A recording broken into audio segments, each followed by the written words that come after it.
Metal Detectors, located in sunny Tampa, Florida, where we sell nothing but fun and adventures, treasure hunting gear, and anything you can imagine for metal detecting. Give us a call, 813-237-1939. Happy hunting and dig deeper. Live from sunny Florida, it's Treasure Talk. Welcome, folks. Welcome, Joe. Welcome. Hey, Phil. How you doing, brother? Good, real good. Well, folks, I want to welcome you to another exciting edition of Treasure Talk, and we've got some excellent guests for tonight with whatever topic we drum up. It'll be, and of course, Jocelyn's over there on the other side going like this, saying she's here to take questions because I know with Terry and Fred being on here tonight, I know we're going to have a bunch of questions. So I guess I should start by doing the housekeeping.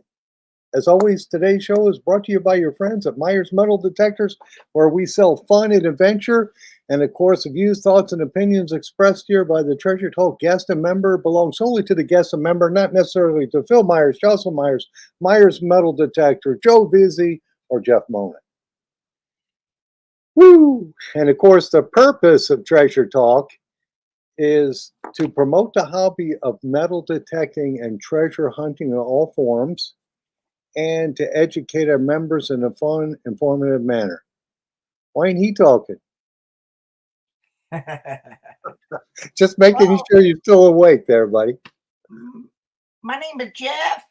No, you're Joe. Anyway, we have a couple of my favorite guests. We've had them at the Metal Detecting Club several times, and I know they've been over. I think Terry's been over to the Suncoast Research and Recovery Club over in, I guess that we considered Largo. I know he spoke over there. So these guys are excellent guests, and they're going to be talking about whatever you guys want to ask about the Treasure Coast metal detecting this time of year after we just went through two bad hurricanes. Also talking about hunting out west, and Fred's going to be talking about, I guess, the Nez Perce. He's got another book coming out, and so does Terry's book is out. And also, we're going to talk about cellar hole hunting too. So, any questions? Just get them in the chat. Well, I guess I better put my computer on the chat so I can see it. Yeah, we're going to have some really two really good guests as always, Fred and Terry, and they have some unique topics to discuss tonight, right, Phil? Absolutely. And they're they're seasoned treasure hunters, and they both have some really cool stuff that they found. So let's go ahead, and I think I've covered everything, haven't I, Joe? Yeah, you went through the whole gamut. All right, well, let's get Terry and Fred back on here. So, hey, Terry. Hi, everybody. It's great to be here tonight. Hey, everybody. Hey, Fred, and hello, Mr. Terry. So you guys are back in the Treasure Coast. So let's get a Treasure Coast report right off the bat. How good's the hunting there?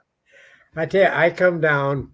It was right after. Well, we held off because that hurricane was going to go right over our house, and we didn't even know if we were going to have a place to stay. So I got down here late this year, and I had one day of detecting. It was really good. I got a couple rings, a lot of coins, and then my grandkids and my great grandkids come down for a visit.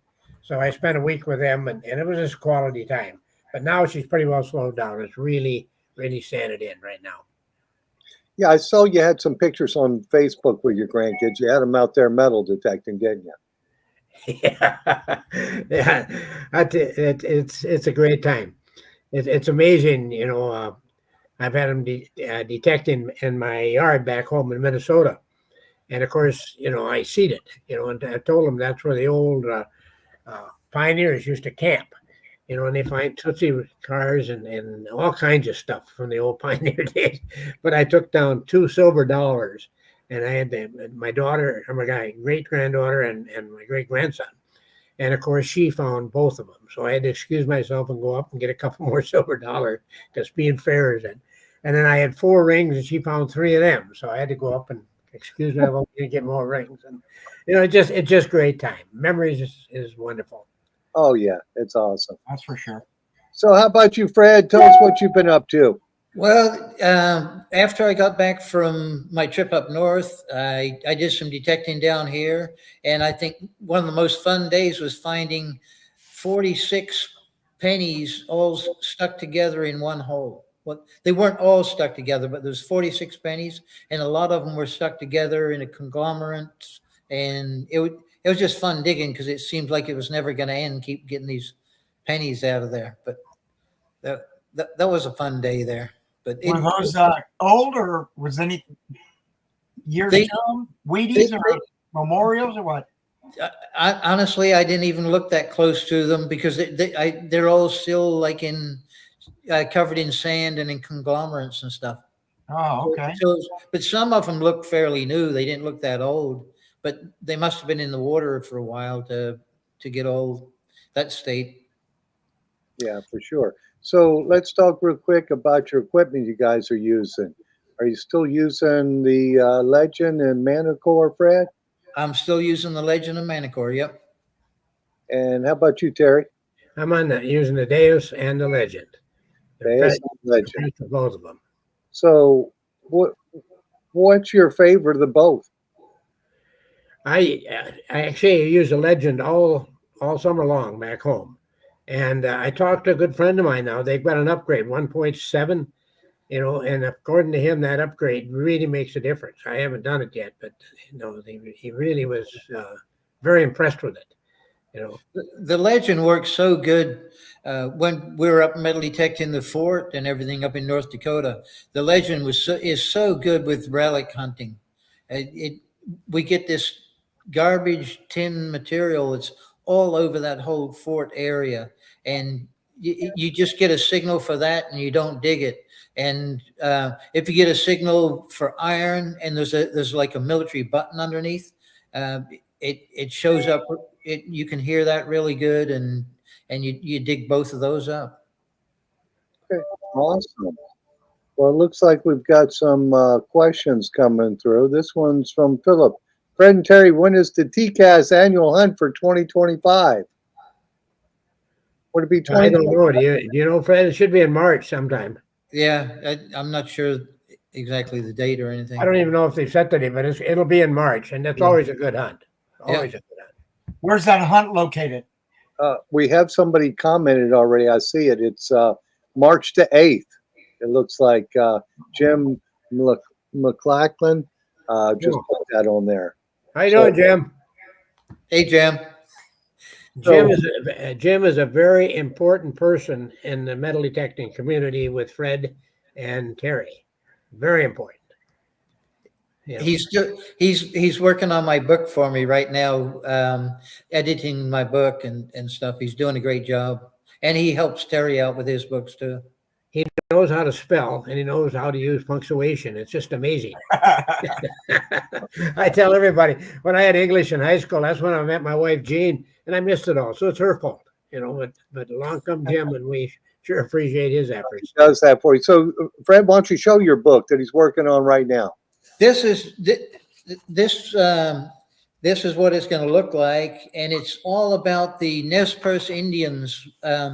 They lived in Walla Walla, Oregon, in the valley there, and the government decided that they wanted to move them and reduce the size of their reservation by 90% and put them on a small reservation because the settlers wanted more land, and they discovered gold in the area too. Oh, So geez. some of the Indians, some of the Nez Perce decided they did not want to go to that smaller reservation, and they were actually there was a big conflict with the army, and they decided that they would rather leave the area completely and go live with the Crow Nation or some other nation in Buffalo country than to stay there. And they traveled 1,100 miles from from Oregon through Washington, through Idaho, through Montana, and through Yellowstone and everywhere. And they were 40 miles from joining Sitting Bull in the crossing the Canadian border and joining Sitting Bull. And they got into a final battle and surrendered. It was more of a siege. Nobody was winning, and they were just freezing. It was snowing. They were getting bombarded by cannonballs and everything from the army. Mhm. It was just bad scene. But then they got moved. They got moved, and they were sent to Oklahoma instead of the government, instead of sending them back to Oregon, they put them in a reservation down in Oklahoma, and 50% of them died. Now we're talking 750 Nez Perce Indians and 2,000 horses. And imagine trying to feed all of the people and take care of all the people and travel 1,100 miles. It's just amazing what they did. And they outmaneuvered the army and everything. 300 of them made it to Canada, and the rest were taken down to Oklahoma. Okay. So it looks like we have Jocelyn's put another question up here from Bob Kulik. Which is your favorite coil for the Legend? And does it depend on where you're hunting and what you're hunting for? It depends on what I'm hunting for. When I'm hunting relics up in North Dakota, all I use is a 6-inch coil, and I found everything from a little tiny pinhead a foot down to a cannonball 2.5 feet down. I agree with Fred. I use the small coil, all summer up there. I got the Pro package. It came with 2 coils. The other one I think is like a 12-inch coil. Yeah. And I put that on for the beach down here. And I don't know if you knew about it, but I got bit by a deer tick this year. And I lost most of my summer. It's the sickest I've ever been. And ended up turning into Lyme disease. And I just, I get so tired. I couldn't go into the river and that stuff. And I just ordered that narrow 9-inch coil for the Legend. And I should have that next week. Awesome. So yeah, that's the, I guess it's a 5x8, I think is what it is, isn't it, Joe? It's the That one. one's isn't that one called the 24L? Yeah, the LG 24. G24, yeah. Yeah, that's a really good coil. And Ricky T's asking, did Milton help you guys on the East Coast? Any rumors of anything neat being found? That's a good question. I haven't heard of anything good being found. I haven't either. Nothing.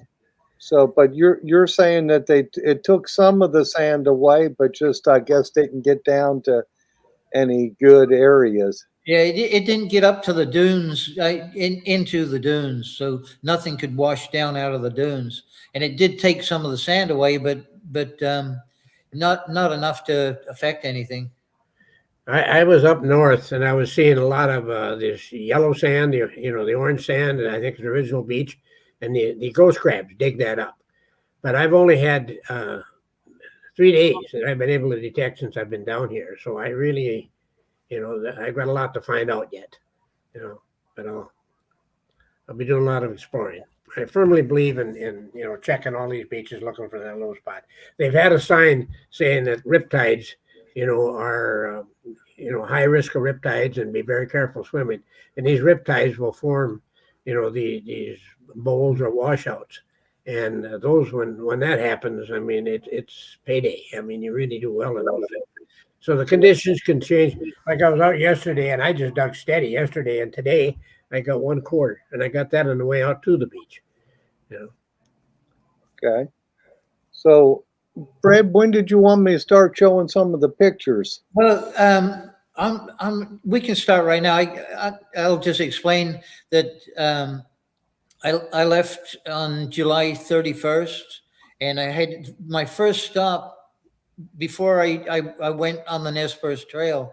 My first stop was in Kemmer, Wyoming, and I wanted to do some fossil hunting. And I know some of your local guys around where you live do fossil hunting, and this is a different kind of fossil hunting. You can see on the map where I traveled, and I did 2,500 miles the first 2.5 days because I had an appointment at the VA down in West Palm Beach. So I had to leave from West Palm Beach and go to Kemmer, Wyoming. And that's where I spent a couple of days there. And I went fossil hunting. And if you can show the next picture there. Okay, I'm just a little slow at it, so you'll just have to, Just take your time. I'll keep talking.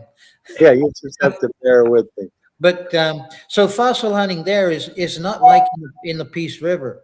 So fossil hunting there, you're in a quarry and they give you a hammer and a chisel and you split apart these huge big rocks, and there is sandstone and it's in layers, and you just keep splitting the layers until you find a fish. Was that the one I was supposed to show, Fred? Yeah, that's good enough there. So this is Fossil Butte National Monument, and that's run by the National Park Service. On the other side of the butte, the mountain, is where I went fossil hunting. So you can go and show the quarry there. Do they charge you to do that? Yeah, it's all pay to play. Yeah, it was like you can go for 2 hours, you can go to 4 or 6 hours, 3 hours, 6 hours, and 8 hours. I paid for 8 hours, and I probably split rocks hardcore for about 6 hours, and then they supply saws so that you can cut your rocks down to small sizes to bring them home. Okay. And then I think we have another question there. Joe, you asked that one, buddy, while I'm doing the slides here. Yeah, this question's from Howard Hudson. I'm on the West Coast, and the beaches I hunt have 2 to 4 feet of new sand dumped on them from Hurricane Milton. What can I expect when they open back up? I can tell you this from my experience. I sell wine for a living, and all of those beaches over there, all that extra sand that they got off of Gulf Boulevard and dumped over there on the beach, you're going to have a hard time hunting there, my friend, because you got 4 feet of sand that you're going to have to contend with. Until they start leveling that off, it's going to be hard hunting, my friend. That's my answer. I know that whole area, unfortunately, got decimated. So I don't know exactly what town you're in, Howard, but I sell wine up and down that West Coast there, and it's not good. Yeah, I think it'll be a while before tourists are there too, Joe. Yeah, I saw, like, I went there last Wednesday, and I saw some people walking around, but just a handful. It's not like a normal, people from up north visiting here and enjoying the beaches like they normally did. Yeah. It's probably not going to be till November, December till those people come in.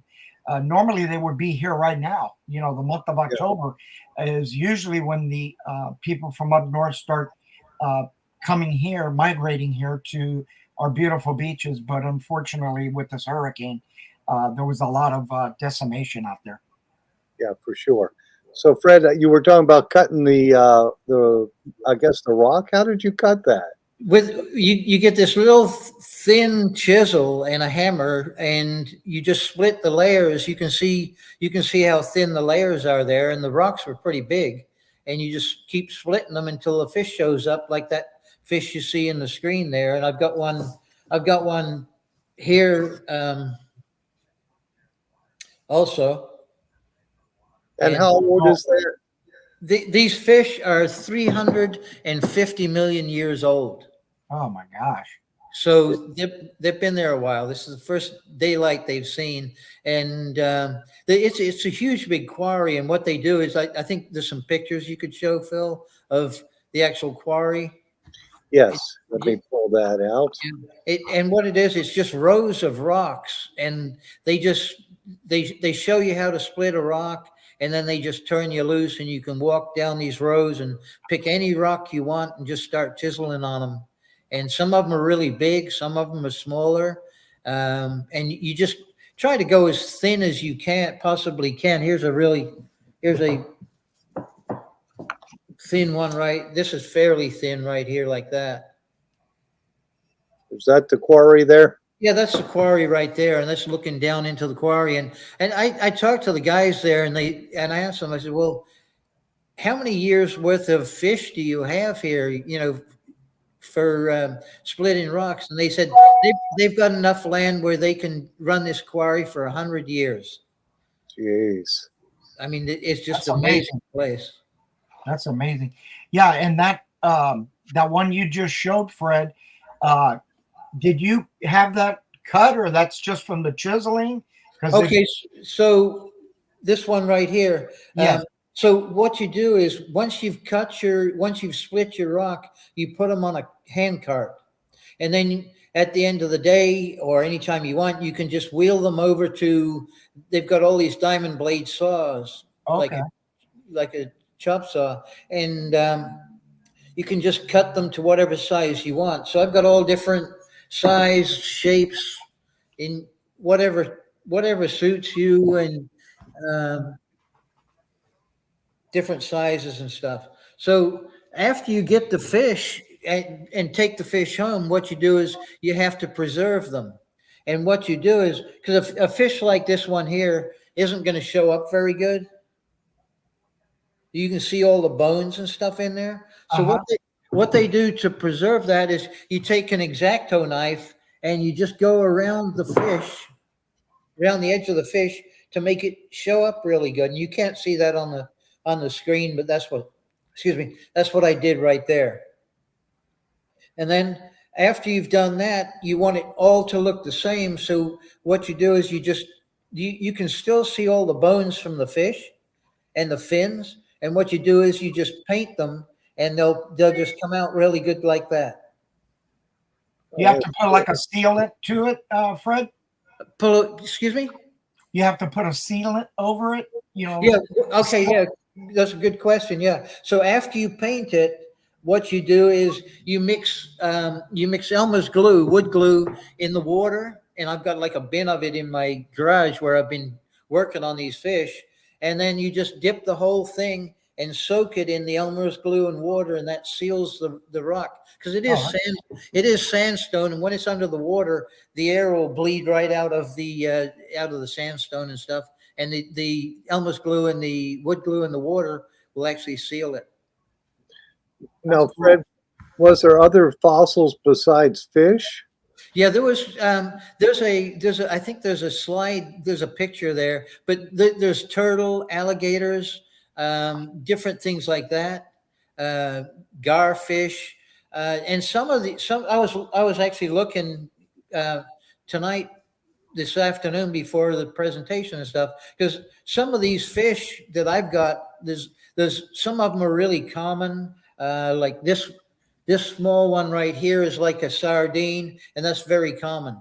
So something like that dressed up sells for about $200. But some of them are semi-rare, and some of them are really rare. I was looking to see the pricing, and I found one fish online today for $175,000. Oh my gosh. So I'm going back. What kind of fish was that? I honestly, I don't know the name, but I was even looking up some of the names. But some of the semi-rare ones, I've actually got a couple of them and stuff, and they're in the hundreds of dollars and stuff. So I just enjoy doing it and doing the fossil hunting. Yeah, they're cool fossils for sure. Yeah, it is really neat. I'll find some other pictures here, but I'm not that good on the computer. Oh, there is some other stuff.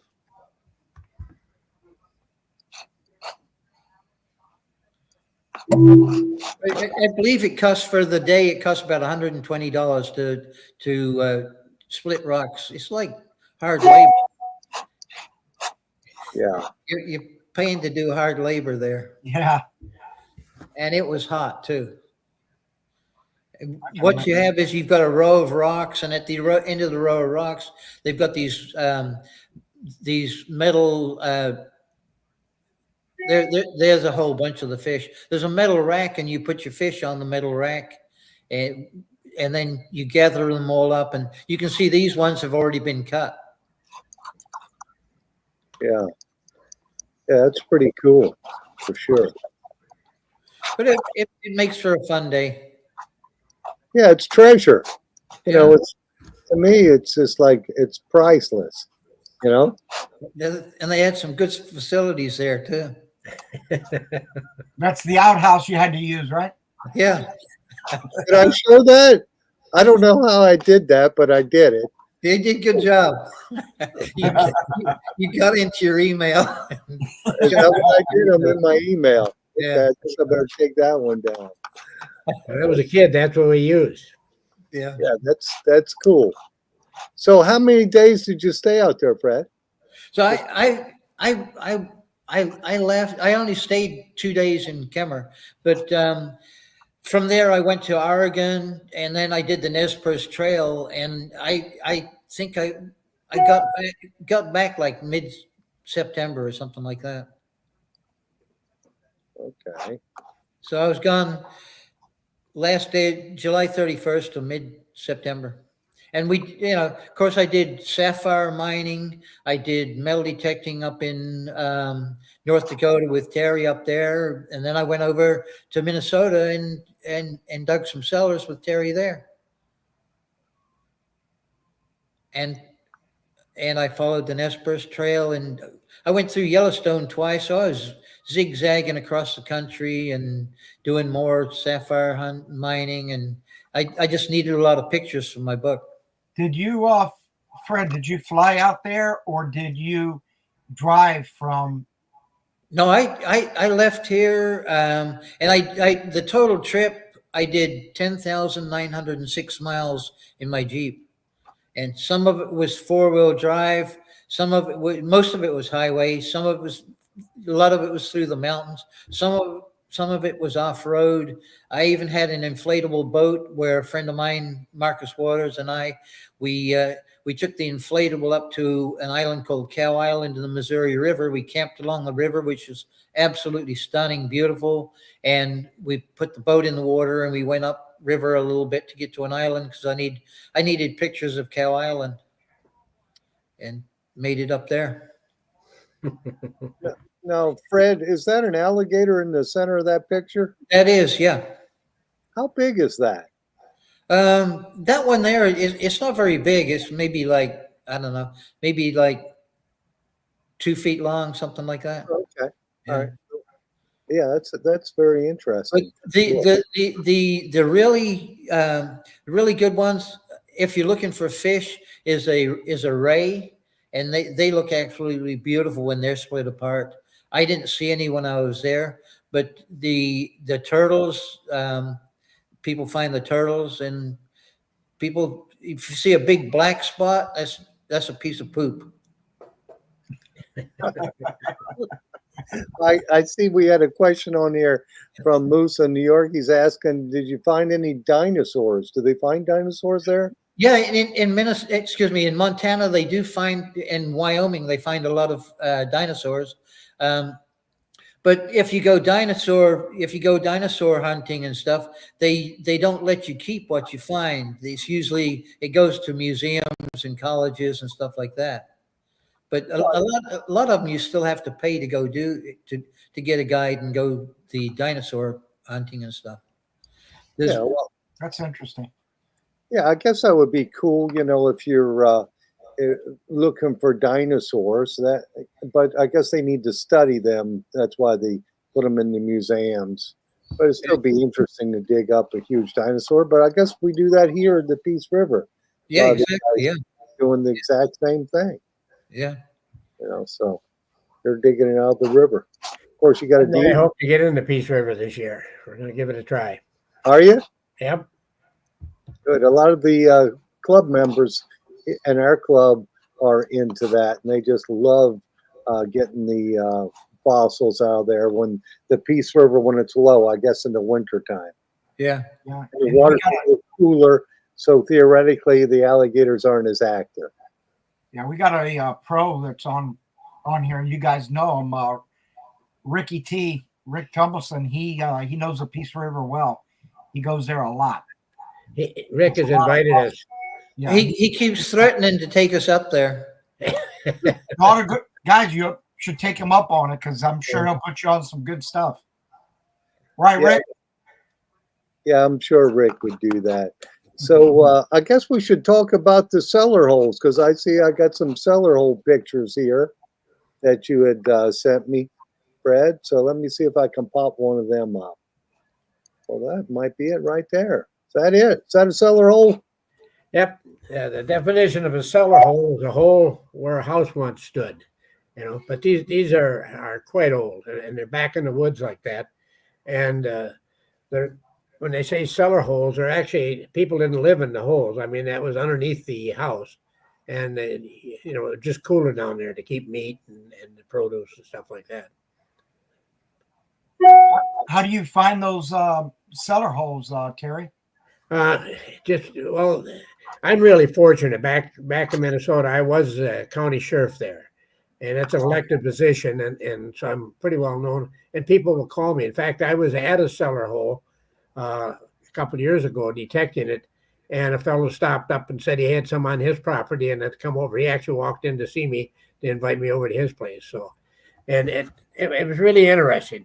I had that Lyme disease this year, and like I said, I got so sick I couldn't get into the river. I couldn't handle the current, and it just was 2 weeks. So I got into the cellar holes, and this is the kind of stuff that you're digging out of it. It's all it goes way back, and on those things, when you detect the cellar holes, you need a very small coil because I can't believe these people had nothing. Yet the amount of garbage and tools and that stuff that are spread around the cellar holes or the homestead is just amazing. Say, if I could kind of interrupt one thing, I took a lot of pictures this year. I found some real neat stuff out of those cellar holes, and I'm thinking of writing another book on just the cellar hole detecting. Would there be any interest in that? Has anybody got any comments? I'd like to hear from them. Yeah, I think there will be Yeah, an I think that would be interest. that'd be a good selling book. Yeah, So- I think I'm going to do that. I've been the last couple of days going through my pictures and stuff like that. Here, this is a find that I got all excited about. That's a metal fish decoy made out of tin.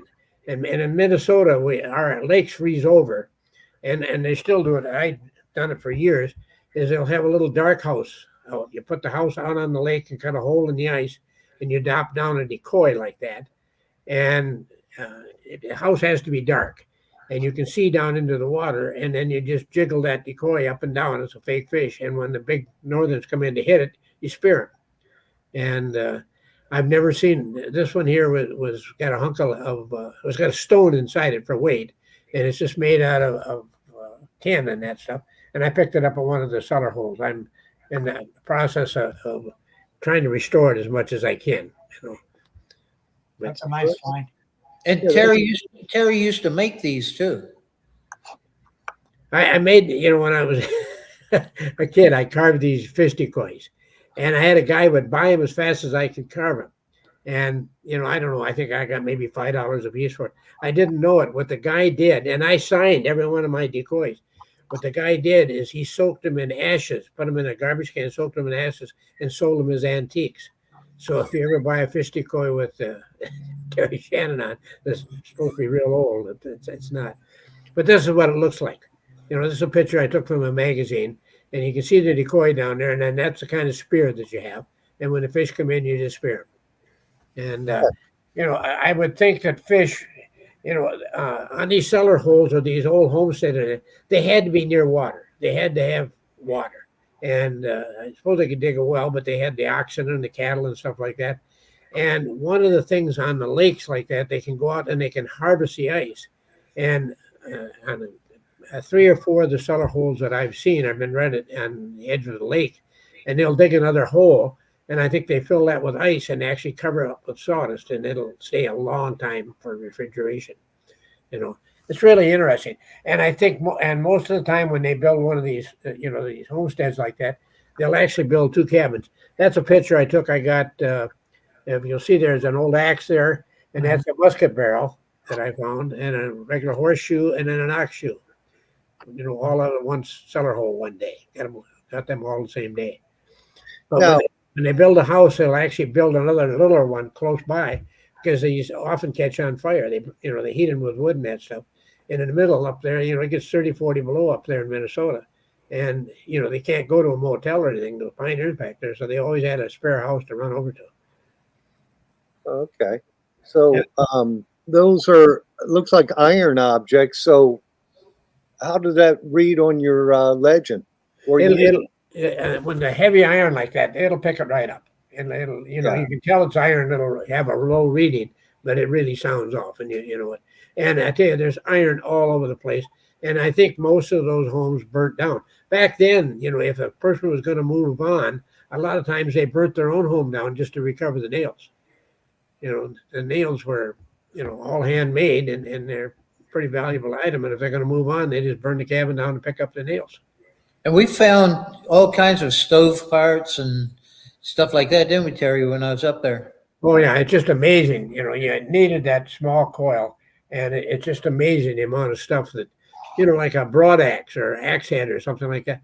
That was pretty expensive, and to leave them there, I just didn't think they had that kind of money. So I think everyone, is.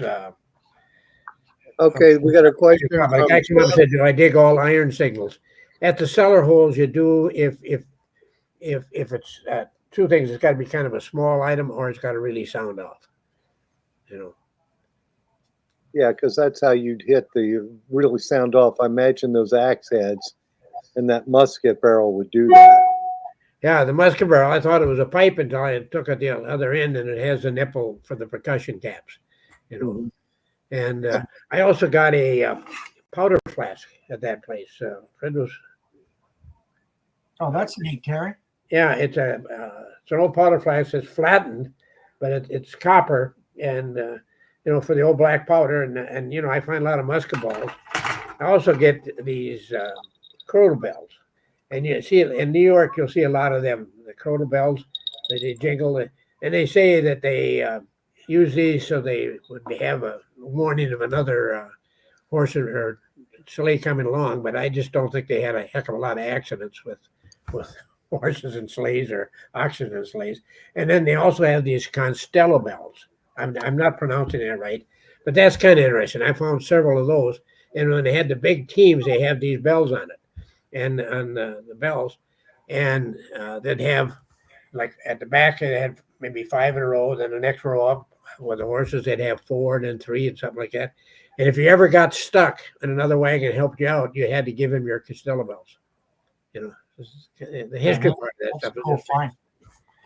And that's what I was thinking about writing the book. Here's a question from Moose in New York. Did y'all find any gold in those cellar holes? There has got to be gold in those cellar holes. There has to be. I mean, no, I have not. But I mean, there's, they used gold coins back then. And I had one cellar hole that I found, I think 4 coins together, but one was a buffalo nickel. And I was just really disappointed when I found that, because that's pretty modern. It was 1916, but there's got to be gold. I mean, there wasn't any banks, they hid that stuff. And if a guy could somehow know how the house was situated, anytime they buried something, they buried it so they could see it out their window if it wasn't in the house. Yeah. Now, have you found silver coins there? You found any Spanish coins or? No, not Spanish. I haven't. They do much better out in New York in that area. See, the area I'm living up in Minnesota is called the Red River Valley, and that's part of North Dakota and Minnesota. It's a big kind of flat area, and we were part of the Louisiana Purchase. And so what they did is on Louisiana Purchase, they bought everything west of the Mississippi, and up in where we're at, there's the Red River of the North. In fact, the river I detect in the Otter Tail actually circles around and goes into the Red River and then goes back up to Canada. But they mistook the Red River of the North for the Mississippi River. And so the area was in dispute. The French claimed it, we claimed it, the British claimed it. And so we were settled quite late. We don't get the large, big, sense in that stuff. I've never flown in Minnesota a flying eagle even. They had nothing back that far. Well, it looks like we got a question from Stacy R. Cellar hole more prosperous than privies? Yes. Have you dug any privies? I haven't, but I know where a whole bunch are. You can see them, and I've thought about doing that. What I'm going to do next year is I got a series of 5 cellar holes in a row on the same lake. It's almost like a little town, and I didn't think of it until it was kind of late in the year, but in the spring, I'm going to go back and detect the water there. They had to bathe in those river in the lake and that stuff, and I'm sure that there could be some stuff there. But I found a lot of jewelry, but most of the jewelry is really cheap. You know, it's made out of copper or stuff like that. I've got quite a bit of jewelry. Mhm. But no gold coins yet, huh? It's going to happen. It's going to happen. The only gold coin I ever found was in the Otter Tail. I got one gold coin up there. That's my only gold coin, you know, and that was in a bezel. You know, but still, it was a gold coin. Yeah, well, that counts. It's even in the bezel, that counts. That's a gold coin for sure. Yeah. And it looks like Angie said we have plenty of Crodal bells over here in the UK too. So, This one I got, and I don't know if you can see it really good. This is the last one I dug, and Fred and I were at that one, and it's in such good shape. Most of them are copper, and I don't know. This one seems to be either steel or silver. You know, it's just a beautiful little Crodal bell, and I don't know if you can hear Still it. works. Yep. And I also got. Yeah, have you ever heard of the ox knobs? You know, Yeah. this is yeah, for the tips, yeah, for the horn. the horns of the oxen. You know. Yeah, and it looks like we got a question for Fred. Fred, did you make it to Fort Benton? Did you Fort- make the To Fort Benton? Benton? Bentonville. B-N-T-I Benton? Benton? B-N-T-I-A-L? No, I didn't make it there. No. Okay. No. I did make it to Fort Benton, Fort Buford. I usually hit a lot of forts and stuff while I'm up there. Cool. So what was your oldest coin you found this trip? Me, I got some solid. If you're talking to me, I've got some Indian head pennies that I think 1881 was the oldest this year. Okay. Nice find. How about you, Fred? I got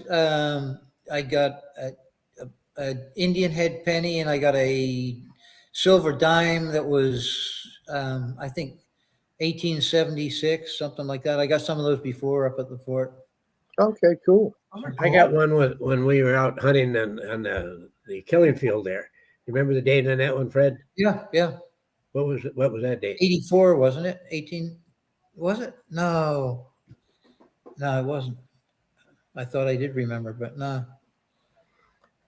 I tell you, I when I had this or got this Lyme disease, apparently this causes some problems, and I had a bunch of, like what the doctor says, mini strokes, and it affects your short-term memory. And boy, I'm having a terrible time remembering names and stuff like that. Everything else comes back, but that, although I can get away with stuff now, I don't have to pick up on myself because I forget, you know. When he got Lyme disease, my memory went bad too. All righty. Well, we got another question here from Angie for Terry. Terry, what was your best find from the cellar hole? That's an interesting question. That is. I mean, I have found some neat stuff at the cellar holes, and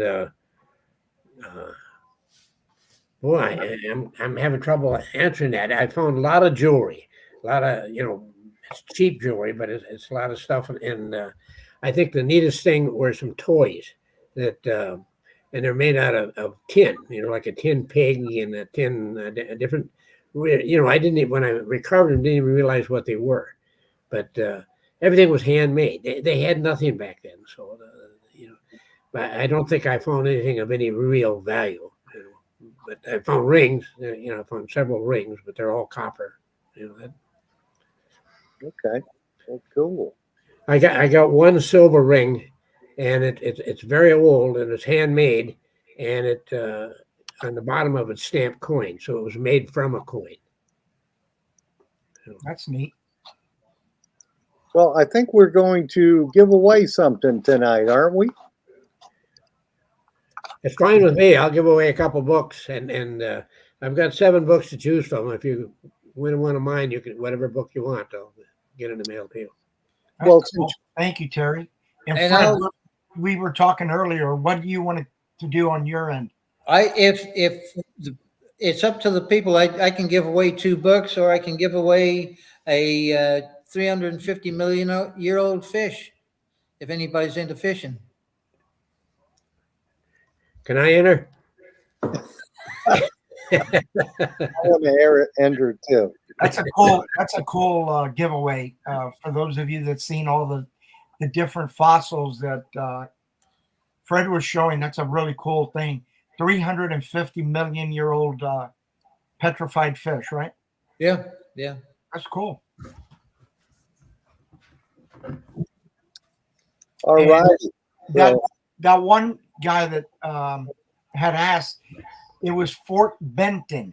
You went there, right? Yes, I was at Fort Benton because there was some troops, some volunteers left Fort Benton to go to Cow Island to fight the Nez Perce Indians. Okay.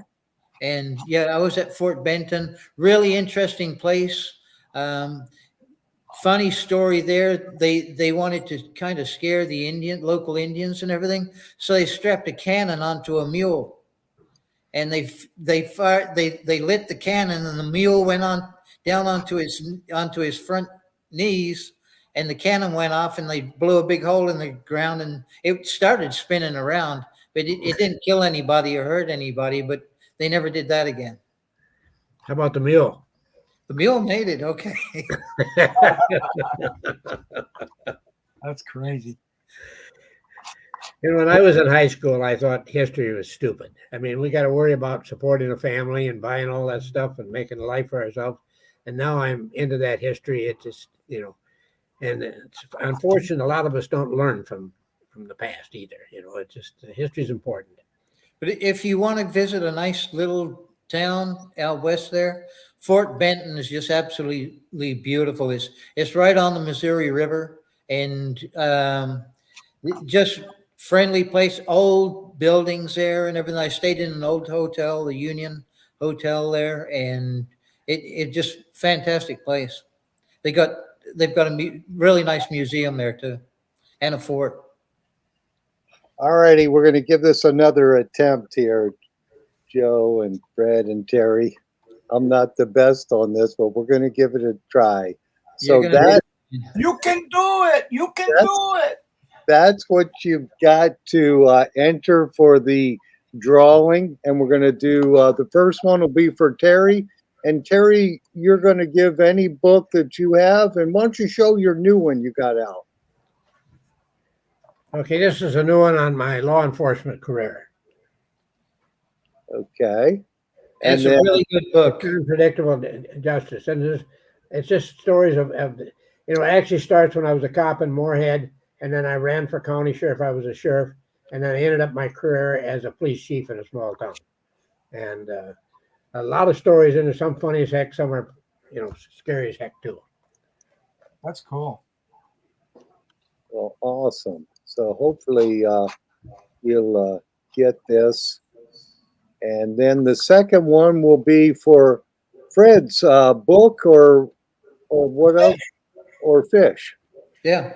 Okay, so make sure you put that hashtag Terry and Fred, because they're our guests tonight. And if you still have questions, just keep typing them in. Because and I see a comment from Tim Naylor. He says, "Excellent book for sure." So just keep entering there, and you can only enter once, or the computer only see one. So we'll give it a few minutes there. So what are your plans this winter for hunting over on the Treasure Coast? One thing, if I can interrupt here, you know, I had my grandkids up and hunting, and see this clump of coins? I found a wreck a couple of years ago with a couple of friends that had all these coins fused together. These are coins all fused together. And we got excited. I mean, they were washing in. It was definitely shipwreck stuff.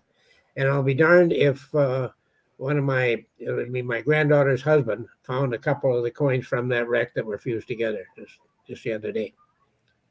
Oh, cool. Oh, that's neat. Yeah, I tell them when they went home that I said, the next time you see me, I may be rich. You know, the Treasure Coast has got a world of riches out there. Just, you need a lot of luck. Just waiting for someone to find them. Exactly. Yes. And the some of the sand is off, but you're saying they're getting ready to bring some more sand back in? I don't know what's going to happen. They left the equipment right it's just right by where I'm living here now, and I see they brought in a couple buildings, these portable buildings, so they're going to do something.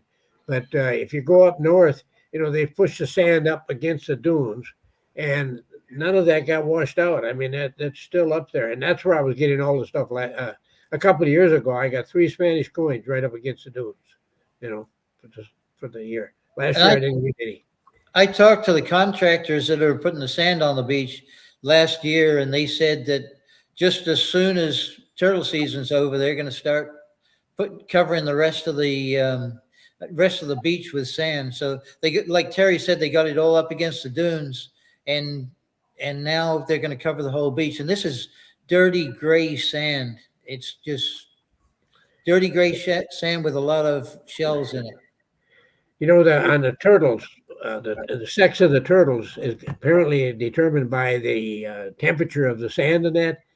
And this dirty gray sand gets a lot hotter than the regular normal beach sand.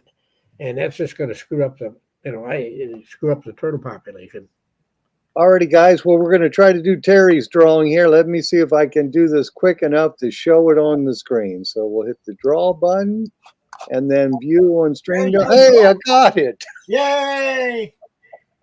Not only 2 names go through. So, and there's the winner, Scott Beck. And this is for Terry's book. So you'll have to email. Let me see if I can put up the treasuretalkshow@gmail.com. Let me see if I can put that up there. Let's see here. Somewhere here. I've got 7 books out. And if you go into terryshannon.com, that's my website on the computer, and it'll show pictures of all 7, so you can pick out the one that you want. Yes. They're all extremely, very, very good written books. I've looked to and read most all of them, and I'm just waiting for. Hopefully, Phil will get your new one in the shop. Yes. Yeah, that'll be good. So there's the email, treasuretalkshow@gmail.com. And then let me take that off. And Scott, what you have to do is email that treasuretalkshow@gmail.com and then specify what book you want. And Terry will send it to you. You're going to need your first and last name, your address, and Terry will send it to you. And I'm sure he's going to autograph the book for you as well. Correct, Terry? Oh, yes. Yes, sir. All righty. And then we did have a question. Where did that question go, Jocelyn? The question was, could you identify the coins that were fused together, Terry? Yes, we could. They come from an Australian ship. And most of them are Australian, some are Mexican, but it had to be a big chest of them because I took out about I imagine close to 100 coins over there in a couple of years. And I got 2 buddies that did real well. And we got some just a couple of days ago. My granddaughter's husband found a couple. All righty. Well, we're going to go ahead and we did have another question there. And that was, how deep are cellar holes typically? They're not that deep, and like a lot of the homesteads, they've got the cellar hole. There's one there that's got like 3 holes right together. And then they've got another one off to the side where they had their livestock. And so that you'll end up it's kind of it isn't a cellar hole per se. It's a series of cellar holes where there was actually a homestead. And, one was probably used to store the ice or, I think that they did that. The other one is for the livestock. And then they had a spare cabin in case theirs burned down. A lot of places to detect. Absolutely. Well, we're going to go ahead and draw again, this time for Fred's prize. So let me see if I can do this draw again and view in StreamYard. Hey, I got it twice. That's good. Twice in one night. Fred and I are very proud of you, Phil. Very proud. And the winner is Derek Sharon. I'm becoming a pro at this. Yes, Derek Sharon. You know, when you're talking about cellar holes, I'm always thinking when I was a kid, we had a root cellar that was a big room that we dug into the side of a hill that we would store our apples. I grew up in Maryland. We store the apples and potatoes in there and carrots all winter long because it would be, you know, it wouldn't freeze in there because it was dug into the ground. So anyway, let me go back and let me see if I can find the email. So what would what would Derek like? A book on the Treasure Coast metal detecting or a 350 million year old fish?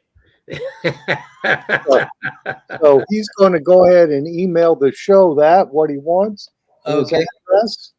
And I know we have Fred's and Terry's books here, so they're excellent. We've got them both in stock, and we've got old Terry's in stock. We don't have the new one yet, the one where you're the police officer, but we're going to have to order some of those for sure. This is from Philip Fairclough, and he said, Fred, when you talk about the Nez Perce Trail, is that the trail that runs roughly from Cody, Wyoming, and to, somebody took my question away. There we go. Cody, Wyoming to Red Lodge, Montana. No, this actually starts, the trail starts in Joseph, Oregon, and it goes through the bottom corner of Washington into Idaho, down through Idaho and a little bit of Montana into Yellowstone. Then they were headed to the Crow Nation, which is near the Battle of Little Bighorn. And then from there, the Crow didn't want anything to do with them. They asked the Crow for help, and they actually helped the Crow fight the Sioux Nation. And then the Crow wouldn't help them, but they did help the army. And they went north, and they were going to Canada, and they made it to Bear Paw Mountains up in Montana, which is up near Chinook, Montana, and which is only 40 miles from the border. So it was an amazing trip they took. Just the logistics of getting all those people fed, and I mean, some of them were barefooted even. Oh, geez, and that cold. And it was snowing, they're barefoot, and they, you know, a lot of them ran away from the battle there at Bear Paw, the last battle, and the women would tie kids to the horses and send the horses away, so the kids didn't get killed, and a lot of times they never found those kids. It's just a terrible story, but I followed the trail and I stopped. As you know, as close to everything as I could along the trail. Interesting. Well, looks like we got time.